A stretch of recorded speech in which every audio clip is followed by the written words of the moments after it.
అదేటివి ఇప్పుడు మనం ప్రస్తుతం ట్యాంక్ బండ్ మీద ఉన్న అంబేద్కర్ 125 అడుగుల అంబేద్కర్ విగ్రహం దగ్గర మనం ఉన్నాము. ఇక్కడ బీఆర్ఎస్ మహిళా విభాగానికి సంబంధించి ఇక్కడ బండి సంజయ్ కొడుకును అరెస్టు చేయాలి అని చెప్పేసి ఇక్కడ వాళ్ళు నిరాశన కార్యక్రమం జరుపుతున్నారు. ఇప్పుడు మనతో పాటు బీఆర్ఎస్ నాయకురాలు శైలజ గారు ఉన్నారు. ఆమెను అడిగి తెలుసుకునే ప్రయత్నం మనం చేద్దాం. మేడం నమస్తే. నమస్తే అండి. ఈరోజు ల్యాండ్ ఆర్డర్ పనిచేస్తలేదు రాష్ట్రంలో, చట్టాలు కూడా గుడ్డిపోయినాయి. అందుకే మేము కూడా గుడ్డోళ్ళం అయిపోయినాం.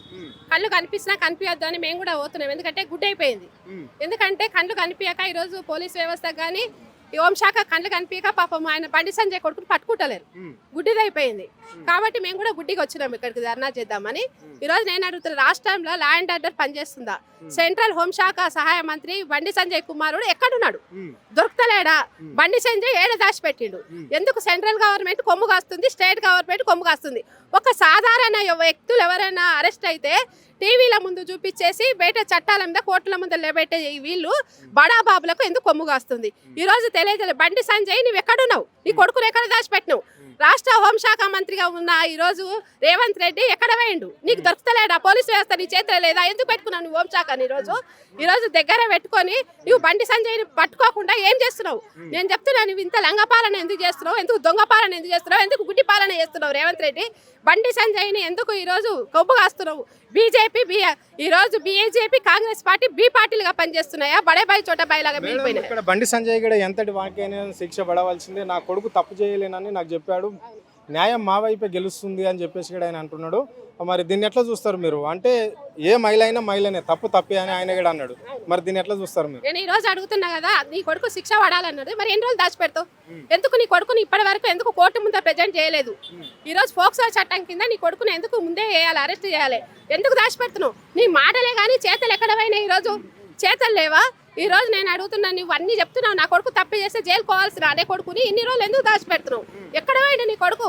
నీ చేతిలో పోలీస్ వ్యవస్థ లేదా? ఈరోజు సెంట్రల్ హోంశాఖ మంత్రి అయి ఉండి ఎందుకు పోలీసు వాళ్ళని కూడా నువ్వు పని చేయకుండా నిర్వీర్యం చేస్తున్నావు? ఈ కేసు నిర్వీర్యపరచాలని ఈ రోజు ఆయన ప్రయత్నం చేస్తున్నాడు బండి సంజయ్. రైట్. రాష్ట్ర ముఖ్యమంత్రి కూడా చెప్పిండు కదా, బడా బాబుల పిల్లలైనా సరే పేదోళ్ళు అయినా సరే అందరికి ఒకటే న్యాయం ఉంటుంది.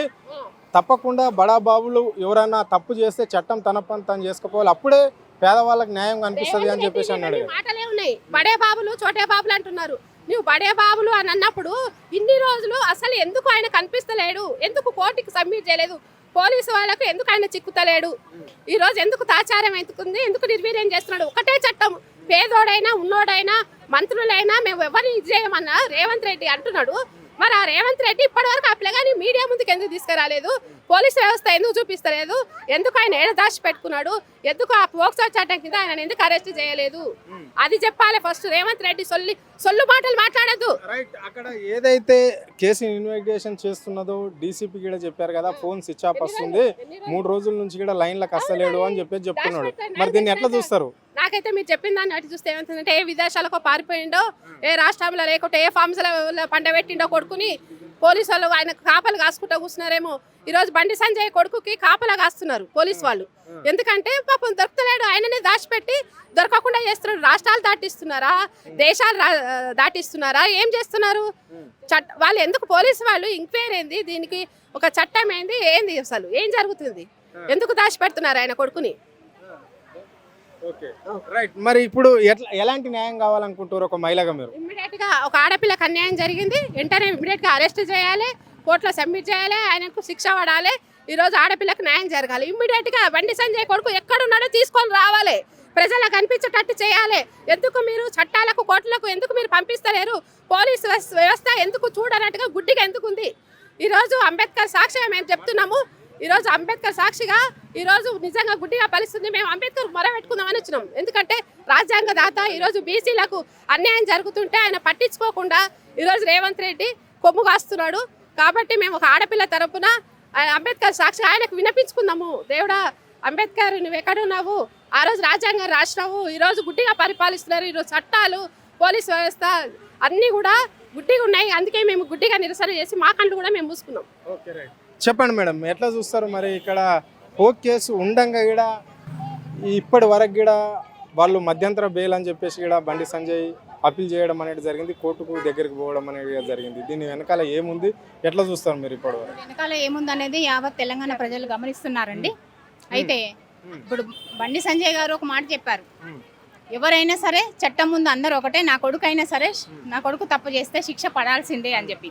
మరి ఇన్ని రోజులుగా ఇంత ఇష్యూ అవుతుంటే మహిళలందరూ నెత్తి నోరు కొట్టుకొని ఇది ఒక ఆడపిల్లకి న్యాయం జరగాలి అని అంటూ ఉంటే మరి ఇన్ని రోజులు ఏం చేస్తున్నారండి? ఒక సహాయ మంత్రిగా ఉండి, సెంట్రల్ మినిస్టర్గా ఉండి, లా అండ్ ఆర్డర్ మీ చేతిలో ఉండి, స్టేట్ గవర్నమెంట్ కానీ సెంట్రల్ గవర్నమెంట్ కానీ ఏం న్యాయం చేస్తున్నారు? మహిళలకు మహిళా సాధికారత గురించి గొప్ప గొప్ప మాటలు మాట్లాడతారు. ఇక్కడ ఉన్న ఒక మైనర్ అని అంటున్నారు, మైనర్ బాలిక గురించి మరి ఏం డిసిషన్ తీసుకుందాము? మనల్ని మేము కదా ప్రజానాయకులము, ప్రజలకు మేము ఒక మెసేజ్ ఇవ్వాలి, ఒక గుడ్ మెసేజ్ ఇవ్వాలి అనేది మీకు ఆ మాత్రం సోయలేదా? ఒక భగీరథ అని పేరు పెట్టినవు, నా కొడుకుకు నేను అందుబాటులో లేకపోయాను అంటున్నారు. ఒక కొడుకుకి అందుబాటులో లేనప్పుడు మీరు ప్రజలకు ఎలా అందుబాటులో ఉంటారు? రైట్, అదే ప్రజలకు బండి సంజయ్ నేను సేవ చేసిన కాబట్టి నా కొడుకుని చూసుకోలేడు అని చెప్పేసి ఆయన అంటున్నాడు కదా. మరి అదే ప్రజలు ఈ రోజు రోడ్ల మీదకి ఎక్కుతున్నారు నీ కొడుకుని కావాలని చెప్పేసి. దీనికి ఏం చెప్పదలుచుకుంటున్నారు మీరు? అంటే కొడుకు కావాలంటే ఇప్పుడు తను మాట ఇచ్చిండు కదండి, ఏం నా కొడుకు తప్పు చేస్తే శిక్ష అనుభవించాలి మామూలు ప్రజలతో పాటు అని చెప్పేసి. అదే ఒక సామాన్య పిల్లోడు, సామాన్య ఒక యూత్ ఇలా చేస్తే మీరు ఇమీడియట్గా యాక్షన్ తీసుకోకపోయే వాళ్ళ? అసలు స్టేట్ గవర్నమెంట్ ఉన్నట్టా లేనట్టా?